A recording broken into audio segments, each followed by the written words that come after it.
Sveiki, mėlėjai. Pakalbėkim šiandien apie vitaminus. Vitaminus geriu ir aš.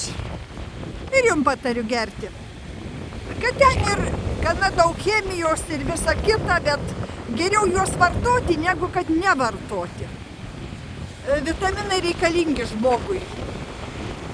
Ir galiu jūs užtikrinti, kad ir labai didelės dozės imsit, neapsinuodysit vitaminais. Tikrai nebus tokio perdozavimo vitaminais. Žinot, galit apsinuodyti tik senais, nekokybiškais, kažkokiais pigiais, prastais vitaminais, taip, gali jie jums pakenkti. Bet tik tai pakartosiu, seni, nekokybiški, tada taip, gali būti kažkoks tai ir reakcija organizmo. Bet šiaip tai, vitaminai, kad ir kokias jūs darysit tyrimus ten, eisit, nu gerai, ras jums to. Visada ras kažko, kad trūksta. Jūs ten mokėsit už tuos tyrimus, po to vartosit, vėl eisit, tyrsitės, vėl kažko ras, to daugiau, to mažiau. Nes tai tiesiog būna momentinis toksai, kažkokiu daugiau pasiima organizmas, sunaudoja vitaminų, kartais daugiau ten kažko prireikia, ar kažką jūs veiklą daro kažkokią. Ir dėl to yra tas trūkumas. Bet iš tiesų tai vartokit tą tokį, bent jau, kur tas dienos norma, kur ten, jeigu pirksit vitaminus, žiūrėkit, kad kuo didesnė sudėtis, kuo didesnis sąrašas ten įeitų visokių vitaminų. Ir cinkai, ir magniai, ir folio rūgštis, ir visokiausi. Tai bus tada labai jums gerai. Nes svarbu labai yra gauti tą dozę vitaminų visiems.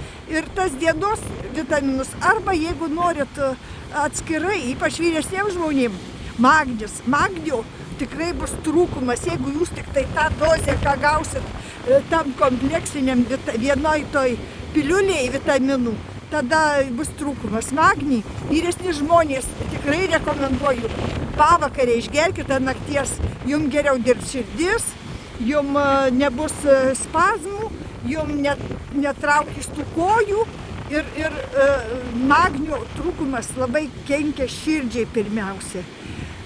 Bet pirmiausia, žmogus jau kai didelį badą, tai pajunta kojose. Būna labai problema su padauja kojų raumenų nervai. Tai pradeda traukyti ir panašiai. Naudokit vitaminus, mėlei, jie reikalingi. Tikrai. Ir nevarkit su tais tyrimais net. Nebijokit perdozuoti, tikrai neperdozuos. Bet kuo vyresni, atsiminkit, jūs geriat vitaminus, jums įsisavina tik tai gal ketvirtadalį, tegu trečdalį to viso jūsų organizmas pasiima. Jau susitaikykit su tuo. Ir kuo vyresni, tuo mažiau. Nors yra šitas būdinga kartais ir jaunesniem, kai katrų vitaminų neįsisavina tiesiog. Tai ten yra grupės, yra visokie, viena rūšis padeda kitai ir tada vyksta geras įsisavinimas. Tai būtinai šitą žiūrėkit, kad būtų tas,